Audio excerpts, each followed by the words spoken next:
Breaking news చూస్తున్నాం. మరోసారి corona కలకలం రేపుతోంది. తెలుగు రాష్ట్రాల్లో మరీ ముఖ్యంగా ఏపీలో 4 జిల్లాల్లో కోవిడ్ అలజడి సృష్టిస్తోంది.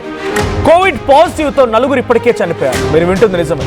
ఇప్పుడు ఈ సమయంలో కోవిడ్తో మరణాలు ఉన్నాయనంటే ఈరోజు అఫీషియల్గా ఏపీ ప్రభుత్వం ప్రకటించిన ప్రకారంగా కోవిడ్తో 4 చనిపోయారు. వైరస్ వేరియంట్ని గుర్తించే పనిలో ఉన్నారు వైద్యశాఖ.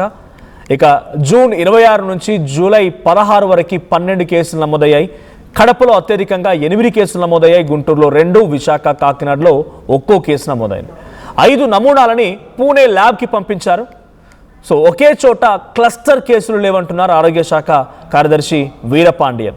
రాష్ట్రంలో 67 మందికి కోవిడ్ పరీక్షలు జరగగా 2కి కాంటాక్ట్ ద్వారా మాత్రమే వైరస్ సోకినట్టు గుర్తించారు. 3 హోమ్ ఐసోలేషన్లో, 2 ఆసుపత్రిలో చికిత్స పొందుతూ ఉన్నారు. ప్రజలు అప్రమత్తంగా ఉండాలని వైద్యశాఖ సూచించింది.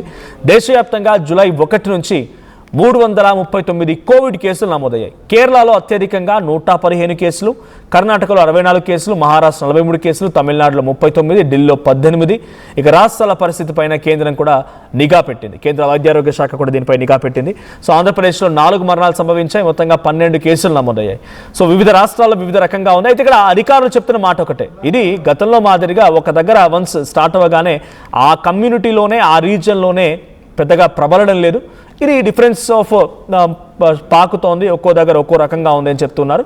కడప జిల్లాలో 8 అంటే ఒక్క దార వచ్చిందని అంటే కంటిన్యూస్గా బ్యాక్ టు బ్యాక్ అక్కడ వస్తూనే ఉంటాయి. ఒకరికి తర్వాత ఒకరికి ఫిజికల్ కాంటాక్ట్, హ్యాండ్ షేక్ ద్వారా కానీ, తర్వాత సలైవా ద్వారా కానీ, స్ప్లిట్టింగ్ వల్ల కానీ ద్వారా వస్తూ ఉంటుంది. కానీ ఇక్కడ అటువంటి మాదిరిగా లేదు అని ఆరోగ్య శాఖ అధికారులు చెప్తున్నారట. గుంటూరులో 2 కేసులు, విశాఖలో 1 కేసు, కాకినాడలో 1 కేసు, 5 నమూనాలని అంటే 5 మెంబర్స్ యొక్క శాంపిల్స్ని పూణే ల్యాబ్కి పంపించారంట. ఇది ఏ రకమైన వేరియంట్ అనే కోణాల్లో ఇప్పుడు ల్యాబ్లో పరీక్షలు జరుగుతున్నాయి. సో ఒకే చోట క్లస్టర్ కేసులు అంటే బల్క్ కేసెస్ లేవని అధికారులు మాత్రం చెప్తున్నారు. దానికి సంబంధించి ఆరోగ్య శాఖ కార్యదర్శి వీరపాండియన్ అఫీషియల్గా ఒక స్టేట్మెంట్ రిలీజ్ చేశారు. రాష్ట్రంలో మొత్తం 67 మందికి కోవిడ్ పరీక్షలు జరిగితే 2కి మాత్రమే అది డైరెక్ట్గా వైరస్ సోకినట్టుగా తెలుస్తోంది. సో కాంటాక్ట్ ద్వారా వైరస్ సోకింది. సో 3 హోమ్ ఐసోలేషన్లో ఉంటే 2కి ఆసుపత్రి తరలించారు. సో మరణాల సంఖ్య కొంచెం తక్కువగానే ఉన్నప్పటికీ డెఫినెట్గా ఇది ఒక ఆందోళనకరమైన విషయం అని చెప్పాలి. ఈ స్థాయిలో మళ్ళీ కోవిడ్ ప్రబలుతోంది అని అంటే డెఫినెట్గా అప్రమత్తంగా ఉండాల్సిన అవసరం అయితే ఉంది. దేశవ్యాప్తంగా కూడా 340 కేసులు నమోదయ్యే సుమారుగా అంటే అర్థం చేసుకోండి ఏ స్థాయిలో కోవిడ్ మళ్ళీ విజృంభణకు సిద్ధమవుతుంది. అది ఒక్కరి దాంతో నమోదైనా అది ఒకరి తర్వాత ఒకరికి విజృంభించే అవకాశం కూడా ఉంది. సో 64 కేసులు కర్ణాటకలో నమోదైతే అత్యధికంగా 115 కేసులు కేరళలో నమోదయ్యాయి. దీనికి సంబంధించి ఏపీ వైద్యారోగ్య శాఖ అధికారులు ఎటువంటి నిర్ణయాలు తీసుకుంటున్నారు, చనిపోయిన వారి వివరాలు ఏంటి, ఏ రకంగా ఐసోలేషన్ తీసుకుంటున్నారు, మరిన్ని అప్డేట్స్ తెలుసుకుందాం. మా ఏపీ ఇన్పుట్ ఎడిటర్ కృష్ణమోహన్ సిద్ధంగా ఉన్నారు. కృష్ణమోహన్, సో ఇక్కడ వైద్యారోగ్య శాఖ నిర్ణయాలు ఎలా ఉన్నాయి? కోవిడ్ కేసులు రోజు రోజుకి పెరుగుతున్నాయి. మరి ముఖ్యంగా ఒకే జిల్లాలో 8 కేసులు నమోదవడం ఎలా చూడాలి? సో ఇప్పటివరకు మరణించిన వారికి సంబంధించిన డీటెయిల్స్ ఏంటి, ఇంకా మిగిలినటువంటి వారి చికిత్స పొందుతున్న వారి పరిస్థితి ఎలా ఉంది?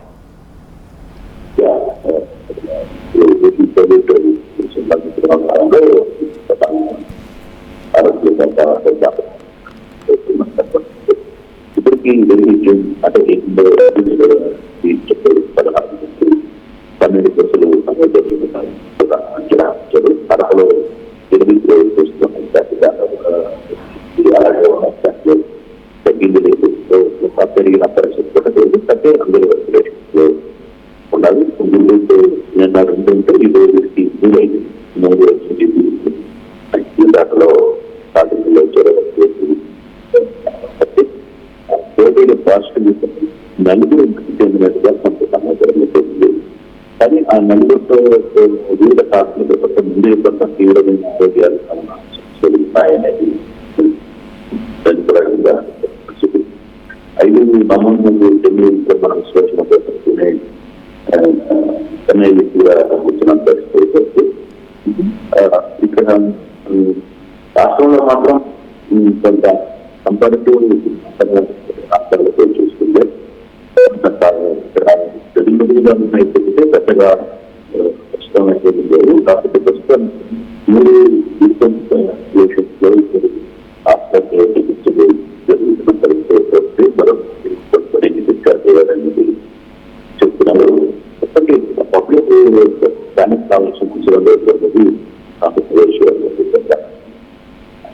బాగా క్లియర్గా చెప్పినట్టుగా ప్రముఖంగా అయితే కొంత సున్నితంగా ఉంది డాక్టర్ పరిస్థితి. సో వ్యవహారంగా ఇప్పుడు దేశంలో 139 ఉంటే కేరళలో ఇప్పుడు ఉన్నాయి, కర్ణాటకలో మహారాష్ట్రలో ఆంధ్రప్రదేశ్ లో మాత్రం 12 మాత్రమే అయిపోయింది. అయితే కొంత రివ్యూస్ ఆంధ్రప్రదేశ్ లో స్పెషల్ గా లేదు ఇట్లా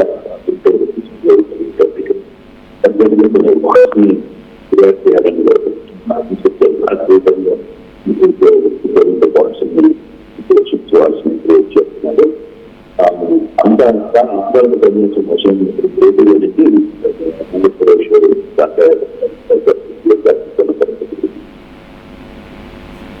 రైట్. సో వైద్య ఆరోగ్య శాఖ అధికారులు ఎటువంటి నిర్ణయాలు తీసుకుంటున్నారు అంటే ఎటువంటి విధంగా వైద్య చికిత్స అందుతోంది? బేసిక్గా దీనికి మందు లేదు, సో ఎటువంటి చికిత్స అందిస్తున్నారు ఆ చికిత్స పొందుతున్న వారికి? సంబంధించిన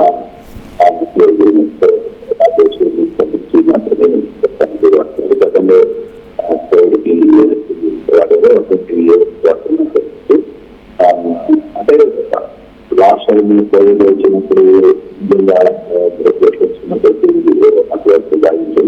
పద్ధతినే ఎందుకంటే గవర్నమెంట్ కూడా ఏమి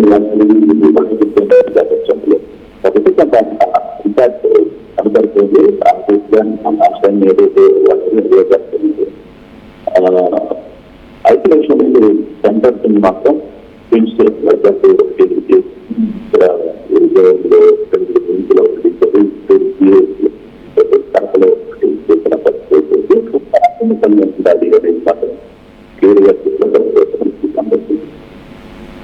right. Thank you Krishnamohan. So మొత్తంగా ఏపీ వ్యాప్తంగా మరోసారి కోవిడ్ ఆందోళన గురి చేస్తోంది.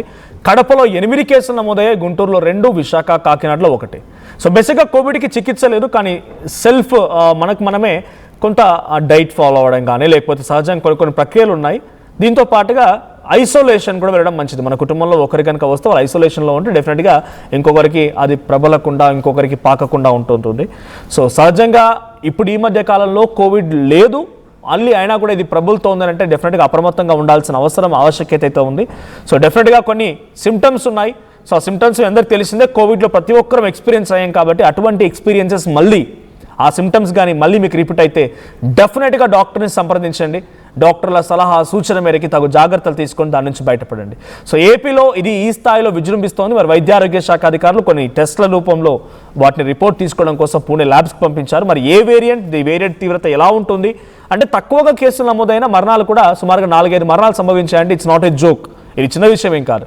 మరి దీన్ని ఎలా కంట్రోల్ చేస్తారు? అటు సెంట్రల్ హెల్త్ మినిస్ట్రీ కానీ స్టేట్ హెల్త్ మినిస్ట్రీ కానీ ఎటువంటి విధంగా దీనిపై చర్యలు తీసుకుంటారనే చూడాలి.